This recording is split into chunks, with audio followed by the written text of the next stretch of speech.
Chilli powder ಸಖತ್ ಖಾರ ಬಣ್ಣ ಮತ್ತು ರುಚಿ ಆಚಿ ಚಿಲ್ಲಿ ಪೌಡರ್. ಬೆಂಗಳೂರಿನಲ್ಲಿ ಪಟಾಕಿಯಿಂದ ಗಾಯಗೊಂಡವರ ಸಂಖ್ಯೆ ಹೆಚ್ಚಳವಾಗ್ತಾ ಇದೆ. ಮಿಂಟೋ ಆಸ್ಪತ್ರೆಯಲ್ಲಿ 3 ದಿನದಲ್ಲಿ ಒಟ್ಟು 28 ಪ್ರಕರಣಗಳು ದಾಖಲಾಗಿದ್ದಾವೆ.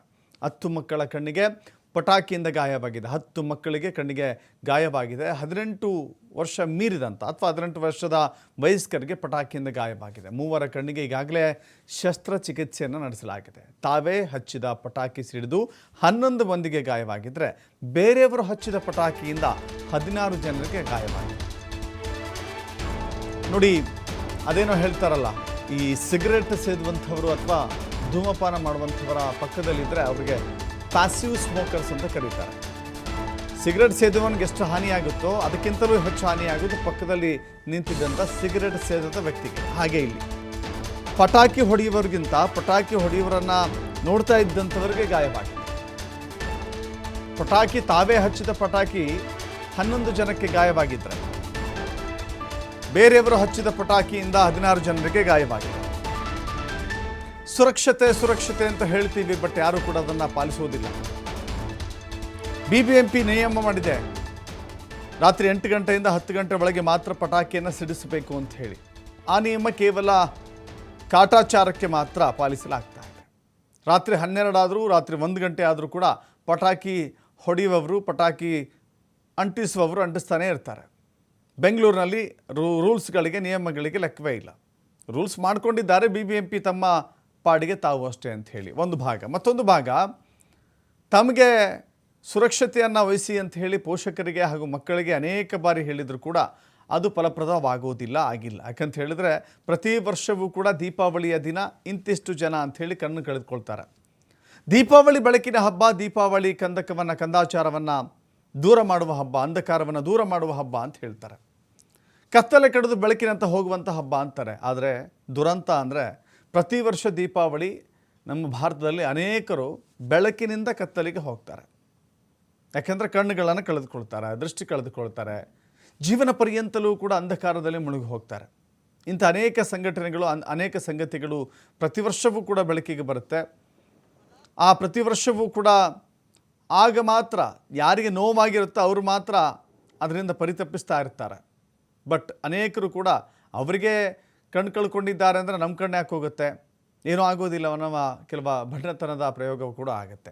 ಅದೇ ಕಾರಣಕ್ಕಾಗಿಯೇ ಮಕ್ಕಳು ಇಡೀ ಜೀವನ ನೋಡ್ರಿ ಅಂಧಕಾರದಲ್ಲಿ ಇರಬೇಕಾಗತ್ತೆ. ಪಟಾಕಿ ಬಡಿದು ಒಂದು ಕ್ಷಣಿಕ ಆನಂದ, ಅದು ಪಟಾಕಿ ಅಂಟಿಸೋದಿದೆಯಲ್ಲ, ಓಕೆ, ನಮ್ಮ ಹಿಂದಿನ ಕಾಲದಿಂದಲೂ ಬಂದಿದೆ. ಪಟಾಕಿ ಒಂದು ಬೆಳಕಿನ ಹಬ್ಬ, ಪ್ರತಿಯೊಂದನ್ನು ಕೂಡ ನಾವು ಒಪ್ಪೋಣ. ಆದರೆ ನಮ್ಮ ಸುರಕ್ಷತೆ ಮೊದಲು, ಆನಂತರ ಈ ಸಂಭ್ರಮ ಅಲ್ವಾ. ಸಂಭ್ರಮದ ಕ್ಷಣಿಕ ಖುಷಿಗಾಗಿ ಇಡೀ ಜೀವನ ಪರ್ಯಂತ ಕಣ್ಣಿಲ್ಲದೆ ಬದುಕೋದು, ದೃಷ್ಟಿ ಇಲ್ಲದೆ ಬದುಕೋದು ಎಷ್ಟು ಸಮಂಜಸ ಅನ್ನೋದು ಇಲ್ಲಿ ನಿಜಕ್ಕೂ ಕೂಡ ಗಾಬರಿ ತರಿಸುತ್ತೆ. ಪಟಾಕಿ ಸಿಡಿತದಿಂದಲೇ ಅನೇಕರು ಗಾಯಗೊಂಡಿದ್ದಾರೆ. ನೋಡಿ, ಪಟಾಕಿ ಸಿಡಿತದಿಂದ ಗಾಯಗೊಂಡವರ ವಾರ್ಡ್ ಅಂಥೇಳಿ ಸಪ್ರೇಟ್ ಮಾಡಲಾಗಿದೆ. ಪಟಾಕಿ ಸಿಡಿತದಿಂದ ಏನೆಲ್ಲ ಅನಾಹುತ ಆಗಿದೆ ಅಂತ ನಿಮ್ಗೆ ಗೊತ್ತಾಗುತ್ತೆ. ನೋಡಿ, ಬೆಂಗಳೂರಲ್ಲಿ 150ಕ್ಕೂ ಹೆಚ್ಚು ಜನ ಈ ಪಟಾಕಿ ಸಿಡಿತದಿಂದ ಗಾಯಗೊಂಡಿದ್ದಾರೆ. ಬೆಂಗಳೂರಿನಲ್ಲಿ ಇಲ್ಲಿಯವರೆಗೆ ಇನ್ನೂ ಮುಗಿದಿಲ್ಲ, ಇವತ್ತೂ ಇದೆ, ನಾಳೆಯೂ ಇದೆ. 150ಕ್ಕೂ ಹೆಚ್ಚಿನ ಜನರಿಗೆ ಗಾಯವಾಗಿದೆ. ನೋಡಲಿಕ್ಕೆ ಚಿಕ್ಕವಾದರೂ ಕೂಡ ಬಿಜಿಲಿ ಪಟಾಕಿ ನೋಡಿ, ಚಿಕ್ಕದದು. ಆ ಬಿಜಿಲಿ ಪಟಾಕಿಯ ತೀವ್ರತೆ ಬಹಳ ದೊಡ್ಡ ಮಟ್ಟಕ್ಕಿದೆ. 5ರಿಂದ 10 ಮಕ್ಕಳ, ಅಂದರೆ 5ರಿಂದ 10 ವರ್ಷದ ಒಳಗಿನ ಮಕ್ಕಳಿಗೆ ಬಿಜಿಲಿ ಪಟಾಕಿಯೇ ಕಂಟಕವಾಗಿದೆ. ಯಾವ ಪಟಾಕಿ ಅಪಾಯ ಕಡಿಮೆ, ಅದರ ಸಿಡಿತ ಕಡಿಮೆ, ತೀವ್ರತೆ ಕಡಿಮೆ, ಅದರ ಶಬ್ದ ಕಡಿಮೆ ಅಂತ ನಾವೇನು ಯೋಚನೆ ಮಾಡ್ತೀವಲ್ಲ, ಅಂಥ ಪಟಾಕಿಗಳೇ ಅನೇಕ ಕಂಟಕಗಳನ್ನು ತಂದಿಟ್ಟಿದೆ. ಬಿಹಾರ ಮೂಲದ ಒಬ್ಬನಿಗೆ ದೃಷ್ಟಿ ಹೋಗುವ ಸಾಧ್ಯತೆ ಇದೆ. ಜೀವನ ಪರ್ಯಂತ ದೃಷ್ಟಿಯೇ ಇಲ್ಲದ ರೀತಿಯಲ್ಲಿ ಬದುಕುವಂಥ ಆ ದುಸ್ಥಿತಿಗೆ ಆ ವ್ಯಕ್ತಿ ಬಂದು ನಿಂತಿದ್ದಾನೆ.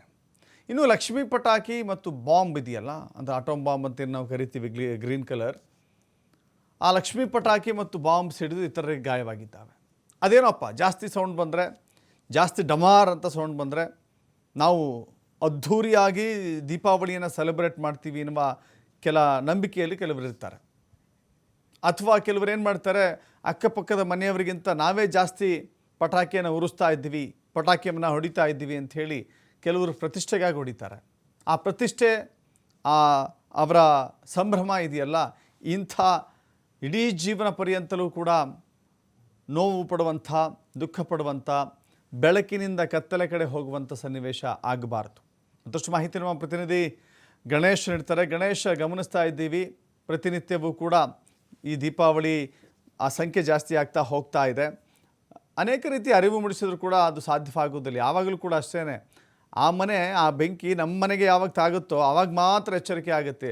ಬೇರೆಯವ್ರ ಕಣ್ಣು ಹೋದರೆ ಅವ್ರಿಗೆಲ್ಲ ಬೇಜಾರಾಗೋದಿಲ್ಲ. ಈಗ ಹೇಗಿದೆ ಕಂಡೀಷನ್? ಜೊತೆಗೆ ಬೇರೆ ಬೇರೆ ಇದು ಸರ್ಕಾರಿ ಆಸ್ಪತ್ರೆಗಳದ್ದು ಲೆಕ್ಕ ಕಾಣಿಸುತ್ತೇನು, ಖಾಸಗಿ ಆಸ್ಪತ್ರೆಗಳ ಲೆಕ್ಕ ಏನು? ಈಗಲಾದರೂ ಪೋಷಕರು, ಆ ಯುವಕರು ಎಚ್ಚೆತ್ತುಕೊಳ್ಬೇಕಾಗಿದೆ, ಏನಂತೀರಿ? ಖಂಡಿತವಾಗ್ಲೂ ದಶರಥ್, ಬೆಂಗಳೂರಿನಲ್ಲೇ ಸರಿಸುಮಾರು 50ಕ್ಕೂ ಹೆಚ್ಚು ಪ್ರಕರಣಗಳೀಗ ಈ ಪಟಾಕಿಯಿಂದ ಆದಂತಹ ಗಾಯಗೊಂಡಂತಹವರ ಪ್ರಕರಣಗಳ ಸಂಖ್ಯೆ 50ಕ್ಕೆ ಏರಿಕೆ ಆಗಿರುವಂಥದ್ದು.